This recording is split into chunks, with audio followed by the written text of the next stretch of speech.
E de volta, plantão da tarde. Como é quinta-feira, é dia de debater temas de relevância para que você possa construir a sua opinião. Vamos agora, em debate.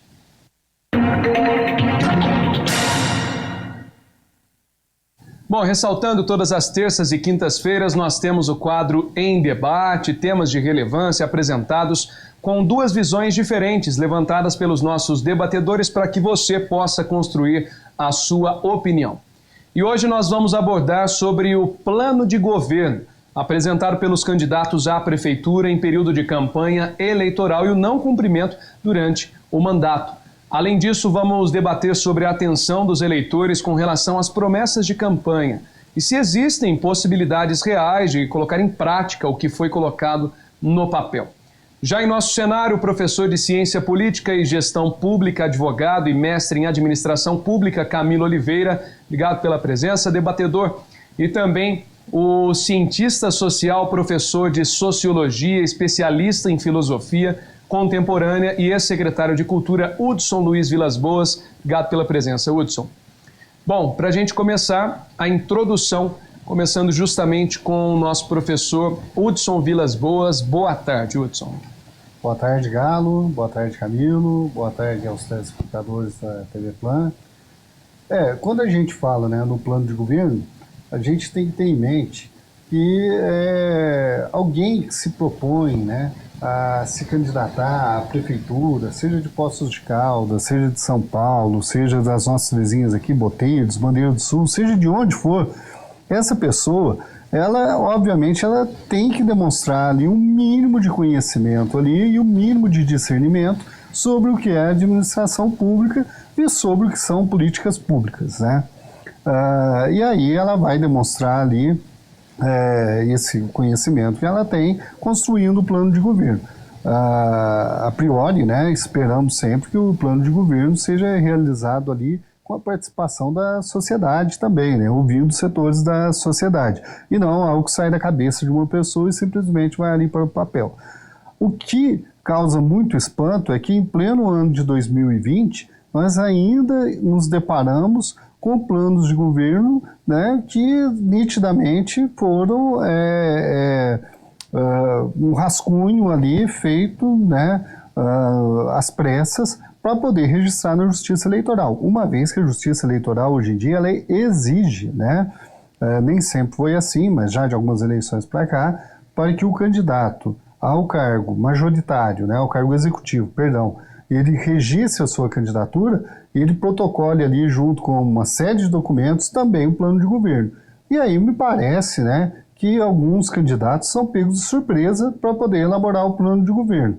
Então, acho que o plano de governo já dá bem uma amostra ali da seriedade do compromisso que o candidato tem para com a população. Obrigado, Hudson. Agora a introdução por parte do professor Camilo Oliveira. Boa tarde, Camilo. Boa tarde, Galo, professor Hudson. Prazer estar aqui. Boa tarde a todos vocês que nos acompanham.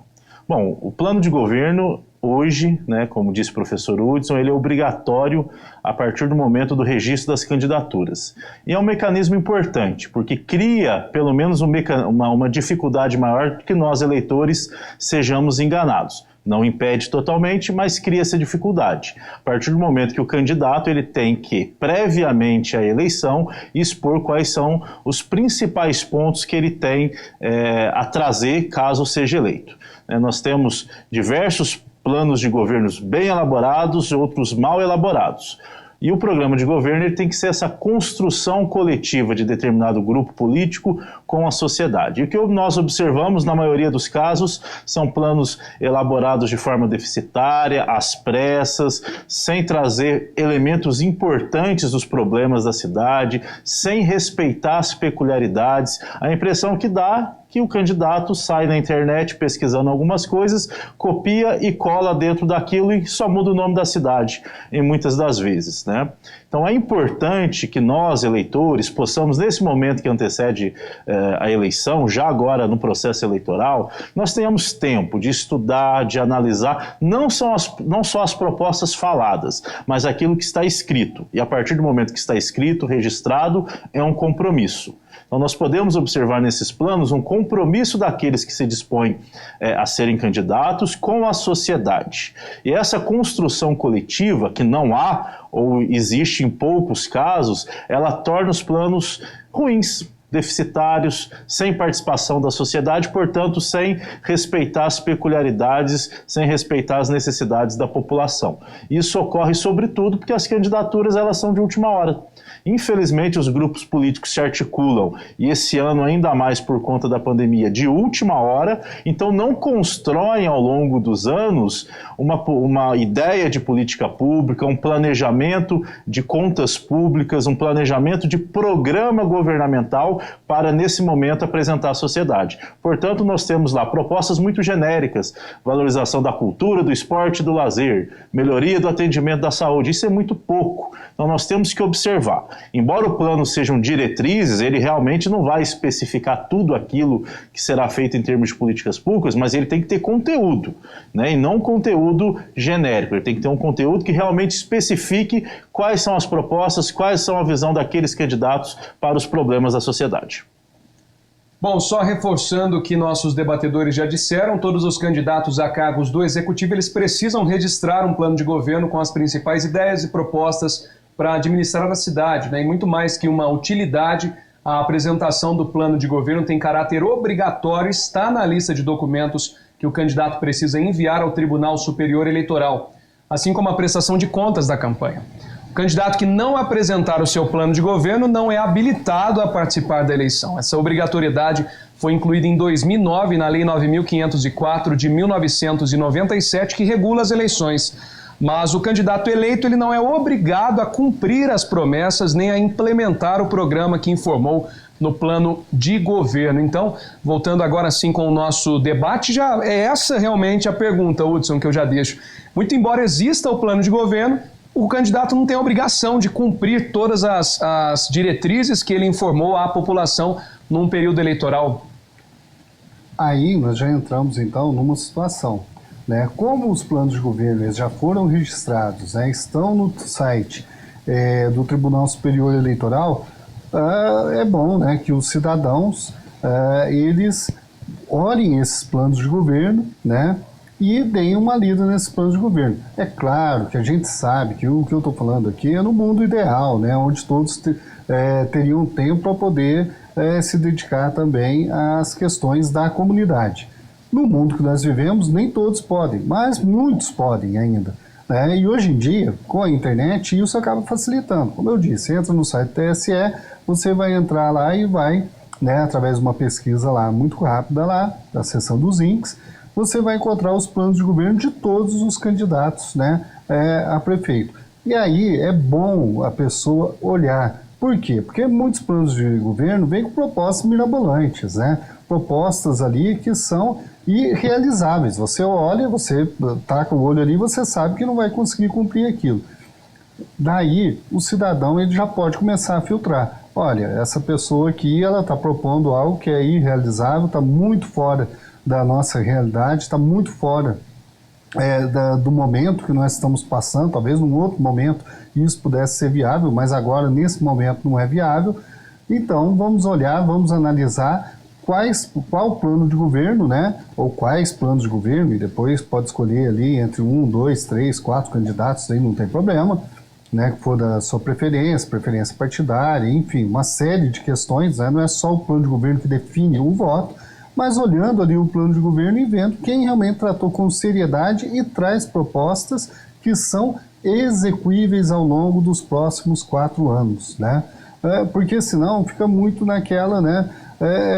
Do me engana que eu gosto, tá certo? Coloca lá coisas lá que a gente já sabe, como eu falei, são irrealizáveis e o eleitor finge que vai acreditar naquilo.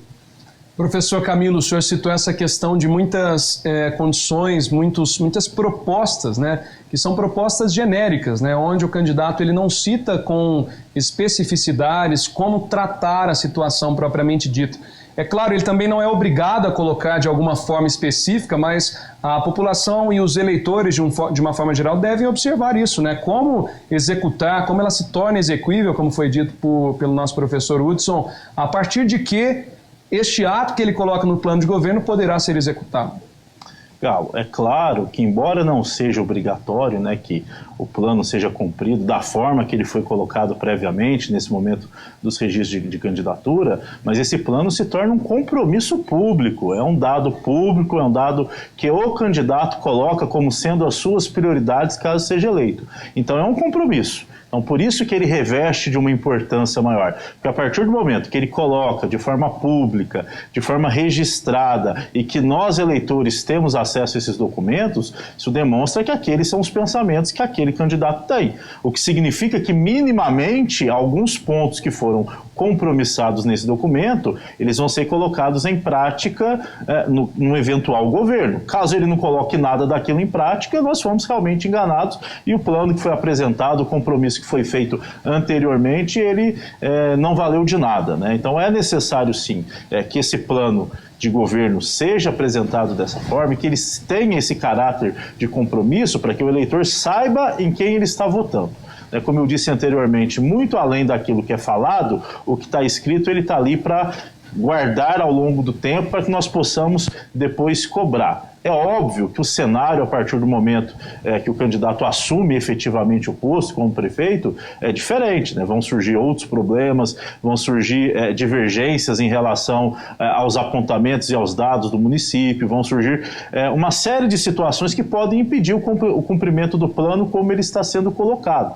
No entanto, um mínimo de um compromisso e um mínimo de estudo é necessário para que o candidato também ele não fale besteira no plano dele, ele não apresente matérias e programas que são incongruentes, que não são possíveis de se realizar e depois se valha disso para falar, não fiz porque a administração está quebrada, né, que é a justificativa de muitos prefeitos que assumem, sempre culpando o passado e não apresentando soluções para o futuro. Os problemas todos nós sabemos, todos nós que moramos na cidade sabemos quais são os principais problemas, a gente sabe aquilo que nos aflige. Então não basta o candidato colocar isso, porque isso todo mundo já está careca de saber. O que ele tem que colocar é qual a forma que ele pretende solucionar aquele problema, usando a criatividade, entendendo que os recursos públicos são escassos, entendendo as dificuldades da administração pública como um todo. Então é importante sim que esse plano de governo seja elaborado, seja estudado por aqueles que estão apresentando e por nós também, eleitores, para podermos bem escolher. Camilo, ainda contigo, é importante que todos entendam também que após registrado, né, após sendo enviado esse documento, ele não pode ser feita alteração, né? Não pode mudar alguma situação, falar, mandei errado e tudo, até porque é um documento, está ali documentado, obviamente, e até por ser obrigatório junto ao tribunal, né? Exatamente. Um dos requisitos para o registro da candidatura é a apresentação do plano de governo, sob pena, se não apresentado, até de gerar a impugnação daquele candidato. Então, é necessário, sim, não só que o plano seja feito, né, mas que ele seja feito com qualidade para evitar a necessidade de emendas. Não há como, nesse momento, emendar o plano de governo que foi apresentado. Mas muito mais que isso, a campanha eleitoral tem por função apresentar propostas e projetos. Eu só reforço a questão do plano porque ele está documentado, que nós temos a possibilidade de daqui a alguns meses, alguns anos, levar isso àquele que foi eleito e cobrá-lo. Professor Hudson, atualmente, né, com a internet, com as nossas tecnologias que estão a nosso favor, como o senhor já disse, é muito simples, você entra no site, consegue acessar, né, o que facilita do que antigamente, que eram documentos físicos e tudo mais, esse plano de governo. Por outro lado, nós temos também o plano de governo documentado, tudo certo, bonitinho. Por outro lado, nós temos também a campanha propriamente dito, boca a boca e tudo. E além do próprio plano, existem propostas também que esses candidatos possam trazer aos eleitores, que da mesma forma eu acho que todos devem ficar atentos, né? Porque podem ser propostas mirabolantes, podem ser propostas que nem estão previstas também no próprio plano de governo. Sim, com o plano de governo, né, ele é apresentado junto com o registro da candidatura. Como o Camilo bem disse, você também citou, ele não pode ser depois alterado ali, não pode haver uma ratificação dele ali, né? Muitas vezes acontece, embora, né, o que eu vou dizer aqui, muitas vezes acontece do candidato dizer, olha, tal coisa não está no meu plano de governo, mas eu vou fazer, tal, eu vou incluí-lo, né, durante a minha gestão, tal. Vamos lembrar que durante o período da pré-campanha ali, como eu disse, ninguém se torna candidato a prefeito do dia para a noite, né? Então, aquela pessoa, imagina-se que ela já estava trabalhando, já estava construindo ali um plano de governo, um plano de ações para uma futura administração há algum tempo. Mas, enfim, pode acontecer sim, e é natural também que ocorra isso, durante a campanha surgirem novas propostas. E é bom que o eleitor fique atento a isso, porque o mesmo que vale para o plano de governo vale então para essas novas propostas. Elas são execuíveis, elas estão dentro da realidade, vão poder ser realizadas, né? Até porque nós temos que tomar muito cuidado, nós estamos entrando agora num momento, a gente sabe aí primeiro da situação financeira do município de Poços de Caldas, né? Não é a única, vários municípios no país estão passando por dificuldade, mas é claro que a cidade onde nós moramos aí nós temos que ter um cuidado maior com ela, nós temos acompanhamos melhor aqui e sabemos que a situação financeira do município não é nada boa, e essa é a verdade. E também nós temos no horizonte aí que a situação econômica do próprio país, ela também não está ali trazendo grandes perspectivas, infelizmente, né? Quando muito, nós vamos ter um ano 2021 de estagnação econômica. 2020 nem se fala, já foi embora por a série aí de questões, mas 2021 também nós deveremos ter um ano, na melhor das hipóteses, de estagnação econômica, se não tivermos uma recessão econômica. E isso é óbvio, vai impactar mais ainda na vida nossa aqui, enquanto municípios, enquanto cidadãos aqui em Poços de Caldas, não tem como, e vai impactar nas contas do município. Então, daí nós ficarmos ainda mais atentos com aquelas propostas que, quando a gente vê uma proposta que deixa ali uma pulga atrás da orelha, realmente a gente tem que ficar com 2, 3, 4, 5, meia dúzia de pulgas atrás da orelha, porque o momento econômico não permite, né, aventuras. E muito além, né, professor Hudson, ainda da questão de você poder fiscalizar posteriormente, né, da questão de um candidato que você votou estar eleito e tudo, é a questão até de você aproximar a sua ideologia com de algum candidato, você vai conseguir analisar o seu voto. É o que a gente sempre fala, todo ano de eleição é muito falar da questão voto consciente. O que é o voto consciente? É aquele que você sabe o porquê que você está votando na pessoa, você tem a sua livre opção de voto, mas é sempre importante que você saiba o motivo principal, que é das propostas, da ideologia, que seja bem próxima da sua, nesse aspecto que deve ser levantado, né? Sim, sem dúvida, né? A hora do voto, né, é a hora ali que o cidadão ele pode se expressar, né, e colocar ali a sua opinião, né? Infelizmente, né, no modelo de democracia que nós vivemos, o modelo de democracia representativa, muitas vezes nós ficamos muito restritos a essa hora do voto. Não deveria ser, né? Nós podemos participar também de coletivos, sindicatos, associações, atuar mais firmemente quanto cidadãos mesmo, mas a gente sabe que a realidade não é muito assim e também no Brasil nós não temos um sistema que estimule muito as pessoas, né? Nós não temos aqui, por exemplo, no Brasil, a cultura dos referendos e plebiscitos, né? Como ocorre em países como nos Estados Unidos, países da Europa, né? A Suíça, então, é o país do mundo onde mais faz plebiscitos e referendos. Nós não temos uma cultura desse tipo aqui no Brasil. Então fica muito para a hora do voto. Então na hora do voto eu acabo me expressando, né? Acabo levando ali também muito da minha identidade, né? E acabo...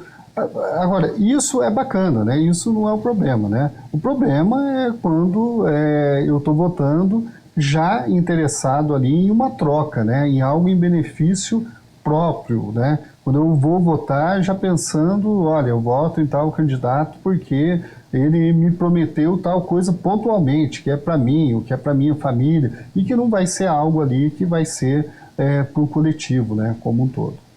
Bacana. Professor Camilo, agora considerações finais sobre o tema. Bom, o professor Hudson bem disse, nós vivemos um cenário econômico muito difícil, temos uma perspectiva de um futuro próximo também muito difícil, com os reflexos econômicos e sociais dessa pandemia que todos nós ainda vivenciamos. E isso vai possibilitar, né, que o próximo governo seja um governo também marcado pela criatividade, onde há poucos recursos públicos, deve-se utilizar a criatividade a fim de continuar a manter os serviços públicos com qualidade, a criar políticas públicas, a inovar na forma de gerir, a melhor gerir os recursos públicos e economizar.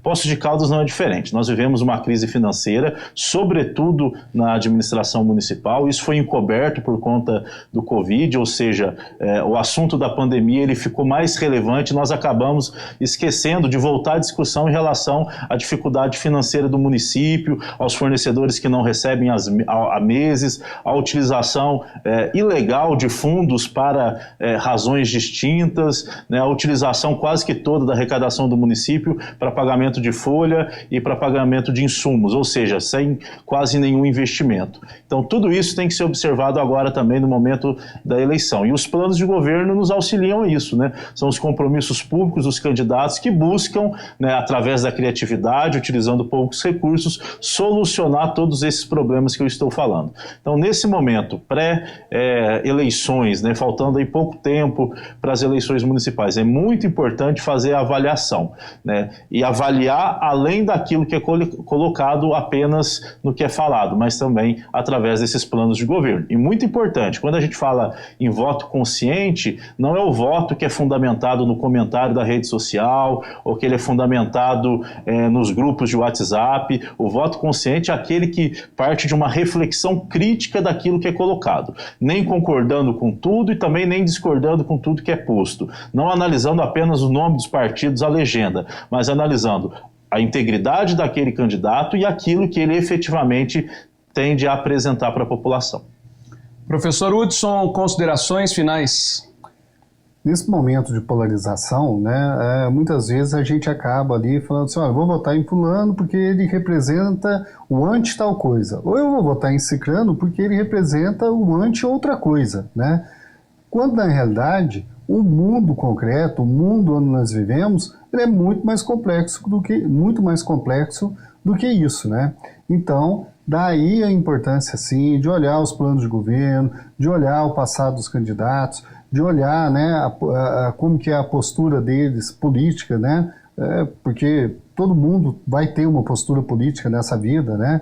De algum momento, mesmo quem é neófito, né, novato em eleições. Então, olhar sempre isso na hora de poder decidir o seu voto. Esse é um ponto que eu queria ressaltar aqui na consideração final. O outro, como o Camilo bem disse, sobre todos os problemas que nós estamos enfrentando aqui na administração de Poços de Caldas, e eu queria citar mais um, que é a necessidade urgente da valorização das associações, né, das ONGs, né, que são conveniadas com a prefeitura e que fazem um trabalho realmente muito importante e que também tem sofrido muito durante esse período de pandemia e sofrido muito com a crise financeira do município. Então, levantando isso tudo, né, para poder fazer a minha consideração final aqui e esperando aí, né, que o eleitor, como já disse também antes, acesse lá o site do TSE, é super fácil, super tranquilo, procurar lá no Google, né, candidaturas 2020, TSE, vai aparecer lá, dê uma olhada lá, né, dê uma olhada lá nos candidatos, quem são os candidatos aqui de Poços de Caldas, né, a prefeito, a vereador, e no caso do prefeito, dê uma olhadinha lá também no plano de governo. Perfeito, muito obrigado aos debatedores, professor Camilo, professor Hudson. Na próxima terça-feira nós temos mais um outro tema de relevância com visões diferentes para que você possa construir a sua opinião. Uma ótima tarde a todos e até mais. Tchau.